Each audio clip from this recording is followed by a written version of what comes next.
The first silent habit that instantly raises your value is mastering emotional restraint. Most people believe power is expressed through intensity, through loud reactions, quick defenses, immediate responses. But psychologically, the opposite is true. The person who reacts impulsively reveals their triggers. The person who pauses reveals their control. When you restrain an emotional reaction, you are not suppressing yourself, you are integrating yourself. This is what Carl Jung often implied when he spoke of individuation, the process of becoming whole rather than fragmented by unconscious impulses. If every criticism provokes you, if every slight disturbs you, then the outer world is controlling your inner state. And that is a subtle form of weakness. Emotional restraint creates psychological gravity. It forces others to confront their own projections because you refuse to mirror their chaos. In tense moments, silence becomes a mirror, and most people are uncomfortable staring at themselves. When you choose response over reaction, you demonstrate self-possession, and self-possession is rare. The one who governs his inner world does not need to dominate the outer one. Control your reactions, and you control your value. The second silent habit is learning to speak less, but with greater precision. In a world saturated with noise, words have become cheap. The more a person speaks without intention, the less weight their voice carries. But when someone speaks selectively, when they pause, think, and then articulate something measured and deliberate, people listen differently. There is a psychological law at work here. Scarcity creates value. Many individuals talk excessively because they are anxious to be seen, understood, or validated. But the need to constantly explain oneself often signals inner uncertainty. When you are secure in your identity, you do not feel compelled to narrate it. Your presence speaks before your mouth does. Speaking less does not mean being passive or withdrawn. It means observing fully, filtering carefully, and contributing meaningfully. When your words are intentional, they carry density. Others begin to associate your voice with insight rather than impulse. Silence also sharpens perception. When you are not busy preparing your next sentence, you are truly listening. And those who truly listen gain influence quietly, because they understand what others reveal unconsciously. Let your words become rare and deliberate. When you reduce noise, you increase impact.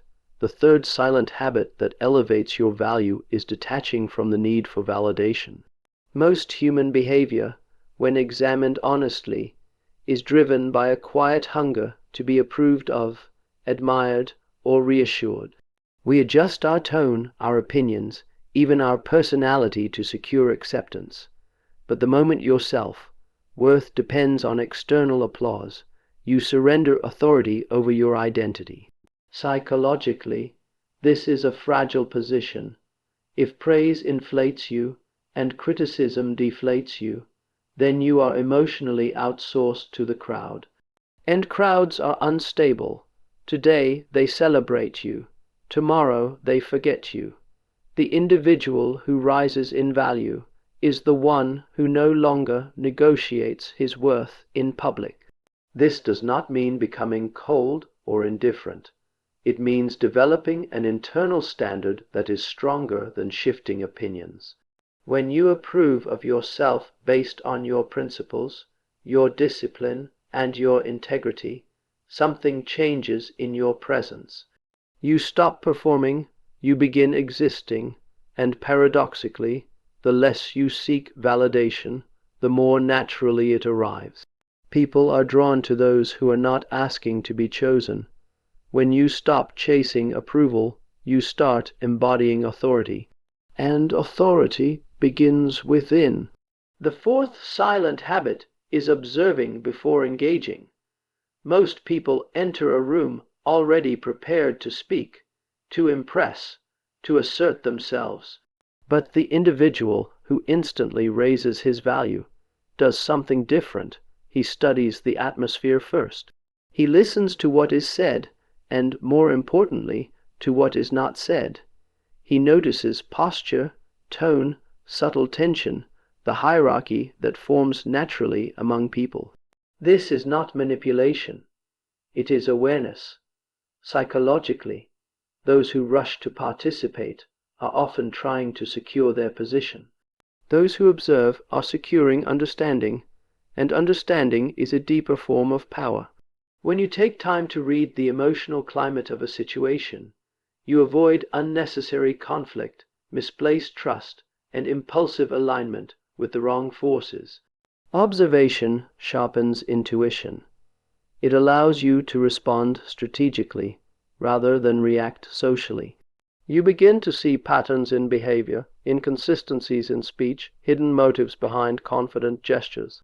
And when you finally choose to contribute, your words land with precision because they are informed.